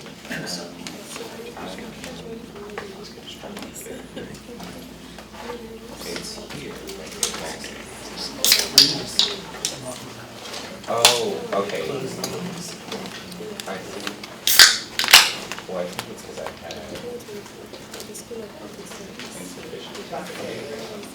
It's a great time to talk amongst yourselves. We'll be back with you shortly. I promise I had it all queued up.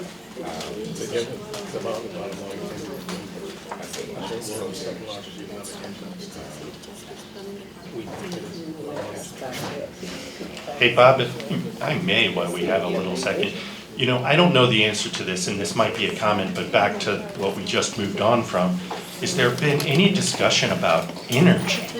And I mean beyond just AI and, you know, data centers. But we're an energy constricted region. It's the same thing as the site development. Those go hand in hand, that the energy infrastructure is something that this region needs upgraded. So you noticed my one slide on energy, and we talked about renewables and SMRs, et cetera. So yes, that is something that we are supporting, that all of the above approach.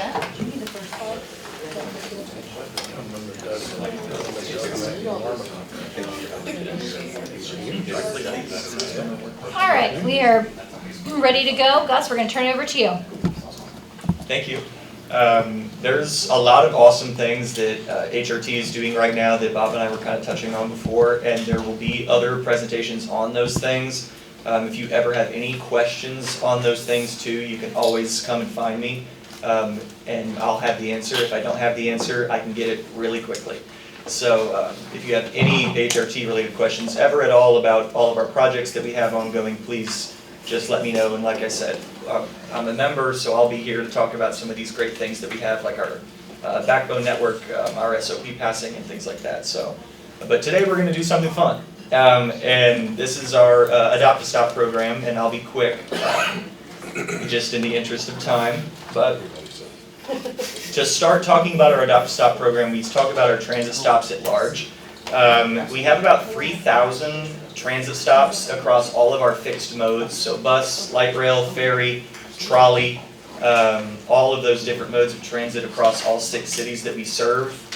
We're almost at 3,000 full stops now. And about 700 of those are sheltered stops that are pictured. Some of our sheltered stops are a little bit more fleshed out than this one. Some of them are a little smaller, but all of them are equipped, you know, with protection from the elements for our customers, and, you know, amenities and things like that, lights, trash, you know, a nice flat, you know, ADA compliant platform there. So we have about 700 of those. And it's great because I think we went from about 200 sheltered stops to about 700 in like 3 or 4 years. It really happened really quick. Just because we wanted to put an emphasis on, you know, dignifying the way that our passengers wait for our services. But with the explosion of this great resource, it's led to not every stop being serviced every day. The current contract we have with our servicers doesn't really allow for that.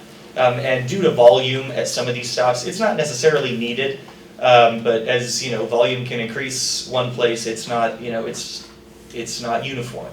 So sometimes, you know, some stops can get bad, and, you know, it's really truly about a season. So that requires, that makes a need evident to create our Adopt a Stop program. So our Adopt a Stop program got established, and this is something that other organizations can volunteer to do. This seeks, you know, we seek community engagement through volunteerism. That's the whole thing. And this helps maintain the conditions of our transit stops for terms of 1 year. So this is anybody. So this could be organizations, this could be, you know, committees like us, things like that. or these could even be individuals. There are a lot of, individuals themselves that just, take an interest in their neighborhood and, take pride in what they see, so they want to sign their name up and be responsible for maintaining that stop. And so we're always looking for people to, reach out and help us. See, there's me doing it. And how you guys can help do that is taking pride in the space. We have HRT provided signage that says this Adopt-A-Stop is sponsored by this company, this group, this person. So, you're taking ownership in the space. This is my space. I'm the one that has taken on the responsibility of looking after this space for a year because I care about my community. And it's simple. It's, picking up litter, clearing debris, and it's not something that, you're going to be tested on or evaluated on or anything like that. It's not, oh, stop number, 734 is looking bad. Who adopted that stop? They're in trouble. It's, you set your own schedule, you set your own guidelines for this type of thing, and it's all about, again, going back to, just taking pride in the space that you've chosen. And that's the thing. You're really only there to pick up litter and maybe clear some things to make that a nice space. If you see things that are there, like graffiti, broken glass, things like that, there's always a number to call, and you call that number and someone will answer. His name is Ben, a nice guy, and you just say, hey Ben, there's graffiti at this stop number, one of the panels is broken out, at this stop, and they'll put guys on that right away. So it's really, that's the thing too, is that when you see those conditions exist at these stops, a lot of times our people aren't aware. Because our passengers aren't, calling HRT and saying, hey, the conditions of this stop aren't great. We rely on some community members sometimes to call us and say, hey, this happened at this bus stop. And we say, oh, we didn't even know about that. So Adopt-A-Stop helps mitigate some of those things as well. It's an extra set of eyes on some of our resources that we all share. And how we can help. So once you sign up, HRT will provide you with a startup package. So you're not just going and finding all of your resources and stuff. Oh, I got to buy the gloves and all that stuff. HRT provides that. So we provide a trash can. We provide safety vests for people that will go and do the work. A stand-up room and dustpan, gloves, everything like that that you would need to do the actual work of beautifying the space. So you don't have to go looking for that stuff. Those are things that HRT provides. And you can even see at some places. Some stops that are not sheltered, those stops can be adopted as well.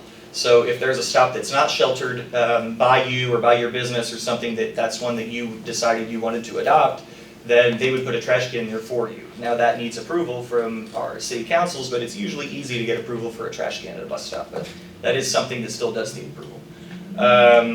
But HRT is ready to help and ready to accept any type of Adopt-A-Stop application. There's a section on our website about it where you just go and then you can fill out a form, and then the form goes to our team, goes to Ben, and we get you all set up. We provide you with that sign. We just revamped the signs. They look awesome.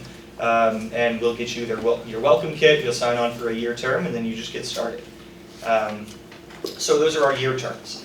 And then we also have opportunities around Earth Day and things. That's a time where HRT looks to solicit 1 day opportunity for beautifying the space. So it's a one-time opportunity for organizations to help beautify the stop. So if you're like, well, I don't know if I'm good for a year, but I know that we can do it for 1 day. I'd love to get my colleagues, or my friends and I to go out and beautify this stop. That's something else you can do. So you can contact HRT and you can say, hey, I would love to help clean up this stop on Earth Day. Me and my coworkers have 4 hours of volunteer time off that we get to use. We would love to use it to beautify a transit stop for Earth Day. So that's something that we also sponsor as well. So that's great for, like I say, volunteerism requirements. Some employers, mandate you use those volunteer time off. Some of it is optional, but it's a great thing to do either way. It's a win-win-win. So we are always looking for opportunities to have people adopt stops because, again, it's, rising tide raises all ships, right? So if we all, pitch in, it creates a better network for everybody. And that's pretty much it on the program. For more, you can go to gohrt.com, and our Adopt-A-Stop is right under our Passengers tab. So you go to our Passengers tab, Adopt-A-Stop is right under it. It has all the information on the program. If, you know, the CAC, of course, has asked how to get involved in this way, so it's, you know, the CAC itself can sponsor a stop. Anybody from any of these organizations that you guys represent can sponsor stops as well. There's really no limit to it because, again, we have thousands of stops, so get in where you fit in. But that should be everything, I think, on this. So if you guys have any other questions, not just about the Adopt a Stop program, but HRT at large, you can always come and find me and I can get an answer for you. Question. A phone number or emails directly to you or phone number. So the question was for, excuse me, phone number or email for you directly. Oh, yeah, if you'd like my card, I can give you my card. Also, you know, my email is in the system for all of these meeting updates and things like that too. So you can connect with me after this, you can get my card, but all of that is always available for all these other opportunities. So, Other questions for Gus? Please. At our meeting at Nauticus, as a group, we talked about just how it might be great to show support for HRT in this sort of way. If there are members who are still interested in this, we would love to partner with you on this, to adopt a stop. I think it'd be so cool if the CAC had a stop or a couple stops that we partnered on and just helped to show our support of HRT. If you've attended our TAP, I want to say it was our last meeting, correct, Bob? There was also a presentation from Suffolk Transit where they talked about how they're having artists sort of adopt their stops and putting artwork within their stops. And am I allowed to say what we talked? Okay. So, and there is also a meeting on the horizon in partnership between Bob and the PDC TPO and actually the Hampton Roads Chamber to talk about potential partnerships from private entities and businesses with bus stops. So there are so many opportunities here in this specific vein for us to support our public transit in the area. Public transit is for everyone. It benefits us all. It's such an important social determinant and also an important connection to our economic outcomes as well for the region. So if you're interested, please reach out to us so that we can get you engaged. And just one more thing too, and Quan, you're exactly right. You know, if you don't ride transit, chances are you rely on someone that does, that we always like to say. But also if you say to yourself, well, I don't even know, where these bus stops are. Is there one near me, near my house that I could just go and see? Always you can go to gohrt.com and go to our system map. If you scroll all the way down to the bottom of our homepage, you can click on system map. That's an interactive map of every single route and every single stop along the routes. So if you just click, a route, they're all different colors and things around different roads. If you click on a route that's, near an area of interest for you, there's going to be little red dots that show up along the entire route. That's every single stop that's on that route. So you can look at the routes one by one and see the stops along them. So you can say, oh, there's a stop right here on the corner of this road and this street. That would be the one that would be best for me. So you can go to our system map, look at our full interactive map, and see if there's any stops that you'd like more than other ones. And again, let us know. GoHRT.com, passengers, adopt a stop. And you'll find all those resources, but you can always come to me separately as well. Thanks. Thank you, Gus. Of course. Next time you're downtown Center, Virginia Beach, check out the bus stop in front of REI. As an example of what a business can do, it's just a beautiful bus stop. Josh, it looks like you've seen it, right? Yeah, it's really nice.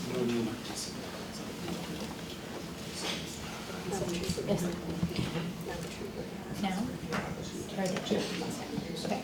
Very briefly, before we turn it over for agenda item number 9, is there anyone in the room that has not yet signed the attendance sheet that you were here? Okay, we are going to send it around one more time to ensure that we have noted everyone that is in the room today. Okay, moving on to agenda item number 9, SPSA sort, that's separating organics, recycling, and trash. We have Zach Trees with us, the Public Relations Manager for SPSA Waste Solutions. So Zach, we'll turn it over to you.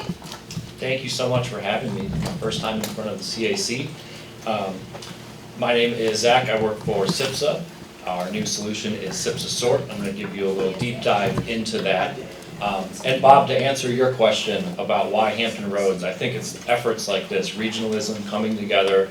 We are now leading the way with waste solutions. And just to give you a quick story, myself and some of CIPSA's leadership, we were down in Fort Lauderdale yesterday speaking at a big waste conference. And some of the directors at Miami-Dade County, their solid waste division, they approached us after the presentation and they said, we have to see this solution. We have to know more because they just put out a zero waste plan where it had all these different solutions. They paired with a consulting agency to figure out how to get to zero waste within, I think it was 5 years, 10 years. And immediately after the presentation, they pulled us aside and said, well, we didn't know that this solution was out there. We need to know more. So we're doing it in our region, thanks to our 8 communities that CIPSA represents. I think a majority of the East Coast is starting to become aware of it as the project is unfolding, and it could be a solution that gets trickled out into the rest of the country. So I'm happy to talk about it here. I'm going to try and keep it brief. I know everyone's been trying to keep it brief. This is normally a presentation that's like 20, 30 minutes, but I can probably condense it into 10 minutes or so. I think, Quan, you said you might have a gold medal or some sort of award for me out there. If I could do that, I appreciate that. Okay, thank you. So, just a quick housekeeping. Southeastern Public Service Authority, we handle your waste. So if you live in one of these highlighted municipalities, you throw something away at home, CIPSA won't be the ones that collect it from your curb or from the dumpster, but we will be the ultimate ones that manage that waste. And we do that through collection points. They're called transfer stations. Those would be the green dots on the map. I'll try to just use general language for you all. Stay away from the industry jargon. But those collection points, they collect trash only temporarily. After that, we need to manage them. We need to haul them somewhere. So we also manage a landfill right in the heart of our service area. There's a cluster of facilities there in Suffolk. So that's where our regional landfill is, and a final resting place for a lot of our trash. And I want to use the word waste more. Trash, obviously everything you throw away into your trash bin, we are responsible of, but not everything in your trash bin is trash. It's not just rubbish. It's not something that's non-recyclable, non-reusable, non-donatable. There's a lot of resources in our trash, and so what we do is we have to manage that waste, and we're trying to zoom out and figure out putting different items into the right places. So 8 member communities and altogether 1.2 million residents. So a lot of people around this table, your waste is managed by CIPSA. Some of the others that live to the north, there's authorities for you up there, the CBWMA, VIPSA are 2 that I know of. Here's a quick look at our Suffolk Regional Landfill. Quick thing to note about the landfill is it's not just a dump. It's not just a pile of trash. This is engineered, this is very carefully monitored, and it's taking into account the environment every step of the way. You have to protect air, land, and water. And there's a lot of byproducts and things that happen when you're dealing with waste, and so those are the 3 aspects of the environment that we're constantly taking care of, and you can see it there. It does not look like a dump that you might imagine. But there are some issues facing the regional landfill. We can't just landfill everything. Space is a major concern. And once our landfill space has run out, well, we no longer have a landfill in our region. We have to send waste outside of the region. That's very costly, it's bad for the environment. So we need to figure out how best to use our landfill to only put items into the landfill that need to be there.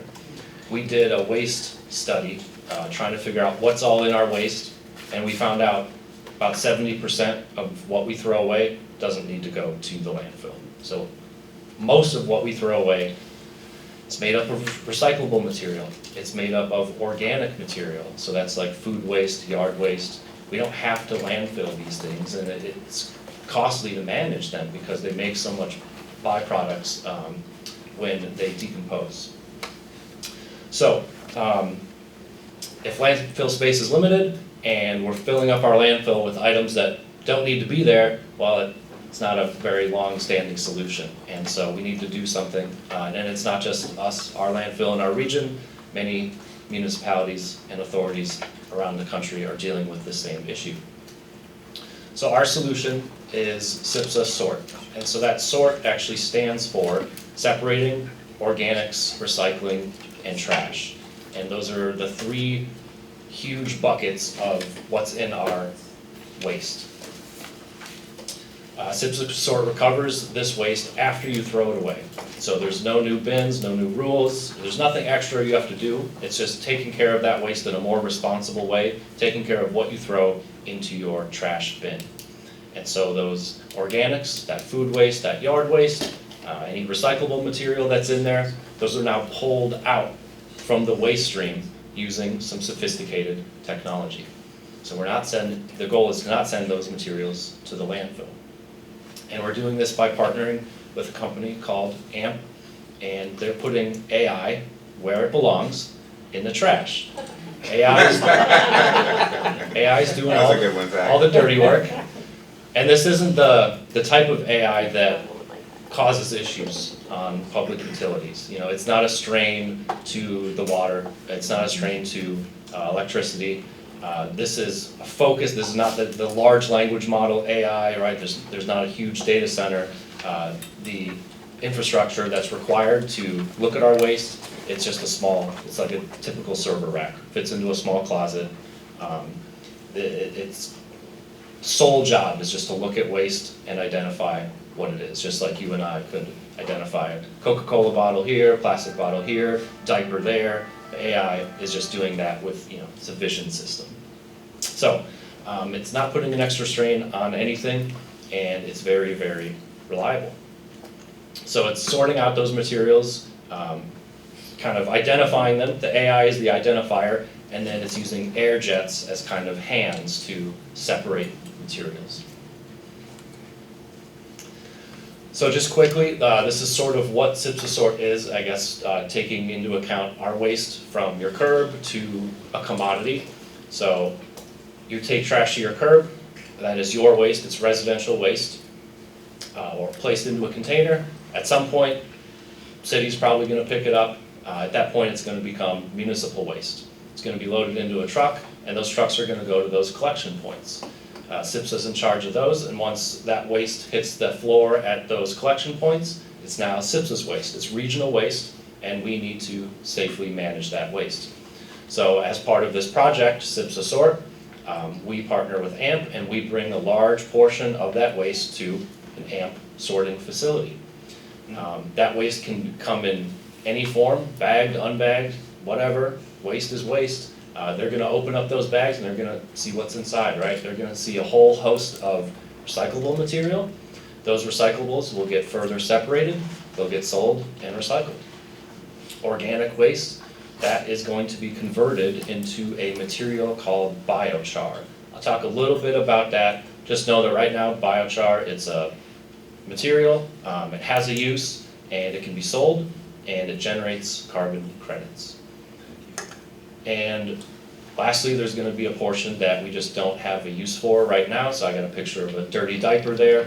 This material, right now, we're still sending it back to the landfill. The good thing is, it's less than 50% of our waste. Instead of sending all of our waste to the landfill, it's now cut by 50%. And so just real quickly what that means, 20% of all of our waste will now be recycled. That's how much recyclables are in our trash cans. Might not be your trash can, maybe your neighbor's trash can, your father-in-law's trash can, whoever. There's lots of resources there, and so now we're recovering 20% of all waste into recyclables. 30% is that organic component, the food waste and the yard waste. That's becoming biochar.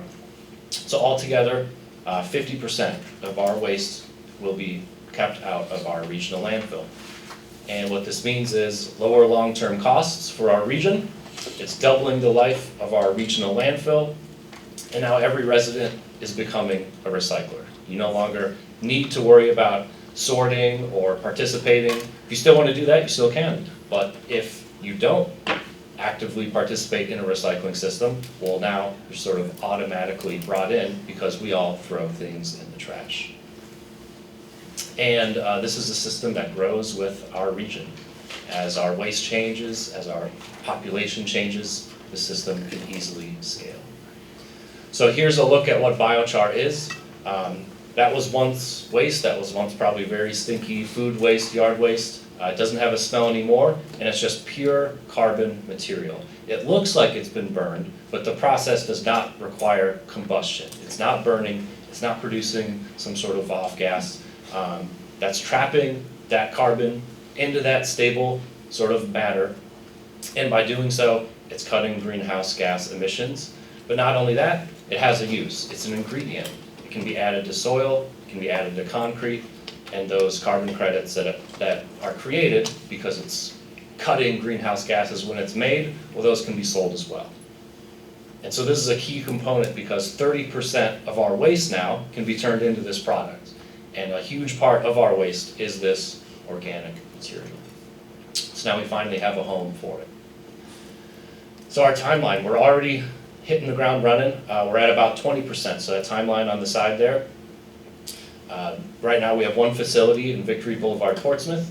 It's up and running, it's sorting at about 100,000 tons per year. And then in the next coming years, we'll be probably quadrupling that, it looks like. It's a very large facility on Victory Boulevard, Portsmouth. It's going to be able to handle the rest of our waste, converting it into biochar, sorting out those materials, and cutting our waste in half.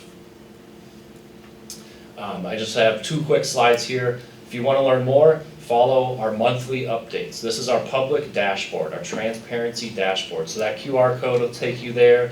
That website, cipsava.gov/transparency. You can keep an eye on performance of the project. So every month, as materials are being sorted, as reports are being made, we're uploading that data onto this dashboard, and you can see how much we're sorting out of our waste. And so you'll see that diversion percent, that basically means 55% of what we sent to the facility was sorted and diverted from the landfill. Those resources are now being recovered and reused in a better way. We'll be able to analyze waste streams, show up recycling rates, and then also highlight key environmental benefits like greenhouse gases, emissions reduced, estimation of cars taken off the road. There's going to be a whole host of benefits that we're going to be able to show as a result of this project. And then just real quick, this is sort of the journey of that material. So picture number 1, that's your typical waste stream, things we throw into the trash, but not everything in there is trash. So the system is going to identify those materials and turn them into picture number 2, basically making a recycling bin out of what you threw in your trash bin. So picture number 2 is basically a mix of recyclable materials. Well, for those to become further recycled, you really have to sort them again. So it goes through the system again, and it sorts them out into more like items. So that would be, I think that picture is milk jugs, picture number 3. And so now that material is ready to be recycled, and so then it gets baled, compressed into a dense block, and now it is ready to hit the recycling market. And so that's how we are able to capture, this would just be the recycling component of what's in our trash. And just know similar thing is happening to the organic portion. And I'll stop it there. Definitely check out our website. Hit me up with any, well, we'll have some questions, hopefully we have some time for questions here, but here's my email. Love to talk to any of you. We love to talk trash, that's our cheap joke. So please talk some trash with us. Questions for Zach? I've got Okay. one question. So there's at least 3 major recycling companies here that employ, I'm sure, thousands of people. How is your company going to impact those workers? Well, CIPSA, so AMP, I guess if you mean AMP is still powered by humans, right? CIPSA is separate from AMP. AMP has the technology solution that's sorting the waste through AI, but there's many humans behind the scenes. And it's also not taking away your trash bin, or sorry, your recycling bin at the curb. SIPS Sort is only about your trash bin. So no matter what, SIPS Sort will be here because we know those resources are in the trash. So. But as end user, why would you separate trash from recycling if you don't have to? If this technology's gonna do it anyway. So that's what, is it replacing it? I mean, cause I look at my That was neighbor's my recycling second and I'm like, question. nobody, I look at my recycling, one day I'll have the courage to tell them, oh yeah. One day I'll have like the courage to tell them that none of his stuff's getting recycled, cause it's in plastic bags. And so that's interesting, cause I don't think people, even with the recycling services we have, how much is actually recycled because people use it for other things. I don't know, on our block, we all use recycling for recycling. So there's tons of people who have boxes and, recycling goods. And we have a separate service that picks up the recycling. So as you were presenting, I just wondered about those workers. I mean, it's not the machines, it's people that actually get out and throw things away. So I'm just wondering what will happen to those jobs.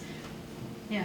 Well, if you're continuing to use your recycling bin, because you have a curbside recycler, that's what you should continue to do, right? Keep using your trash bin as a trash bin. If you're an active recycler, continue to recycle as you would. So there's no push from your company to the state and local agencies to disregard or get rid of those recycling companies to then replace it with this business?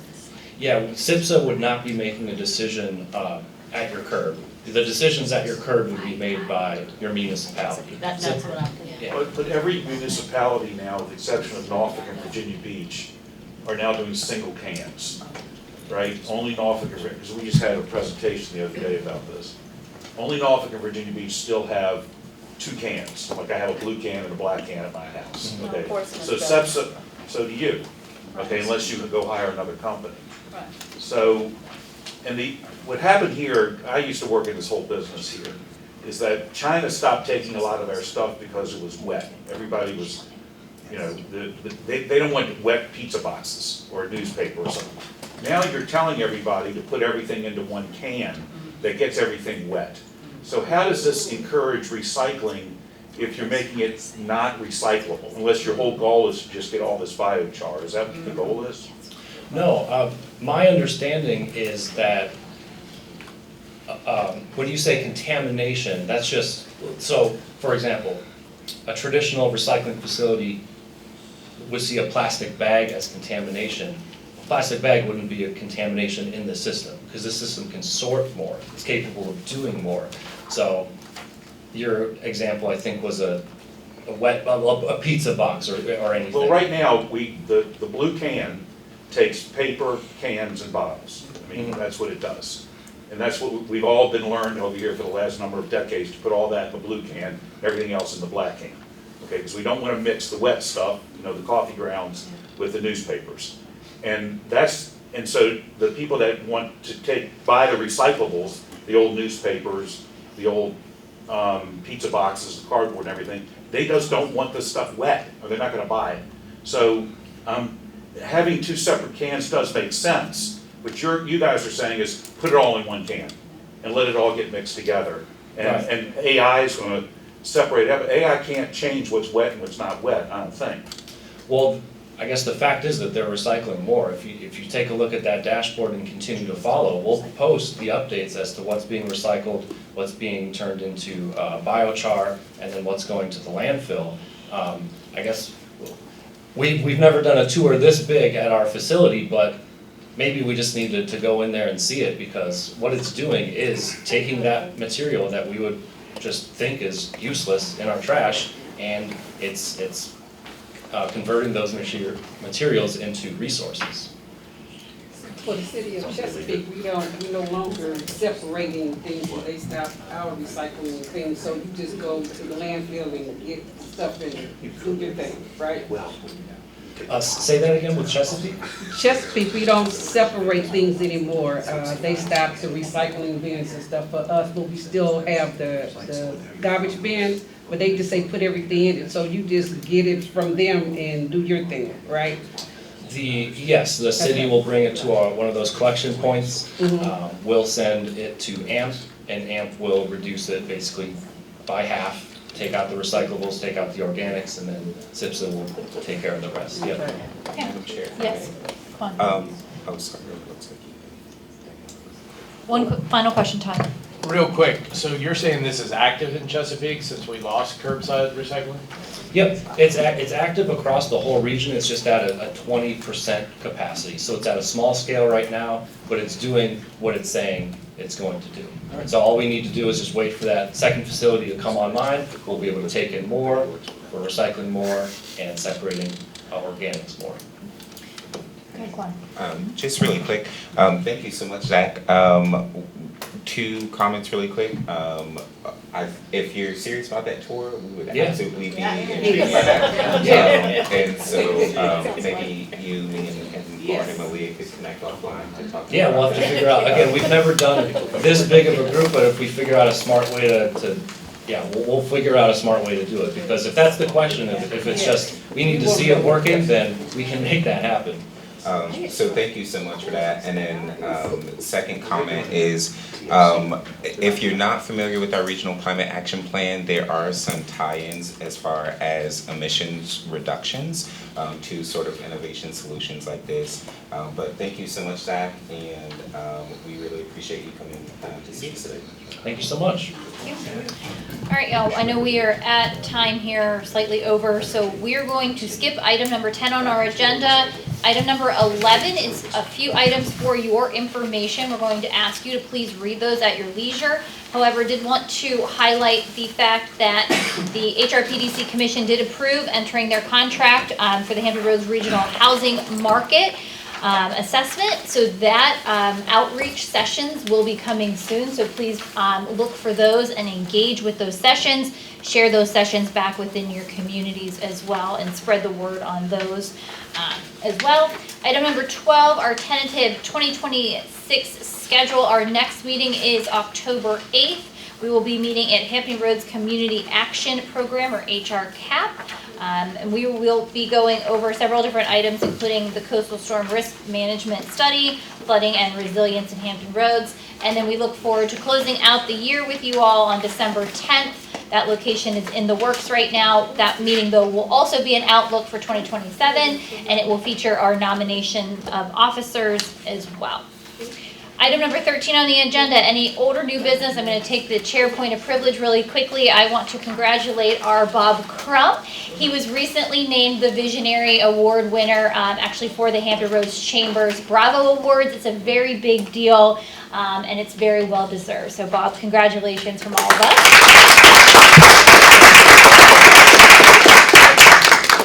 My second point of privilege, very briefly, is the Hampton Roads Chamber is actually located in this building on the 8th floor. So if there's anyone that would like to come upstairs and see our view, we have a city view, but we also have a beautiful water view. You'd be welcome to come up and see our space if you'd like. We'd love to welcome you there. Anyone else have old or new business to share this afternoon? I want to congratulate And that's on an appointment to the HRT Transportation District Commission Board.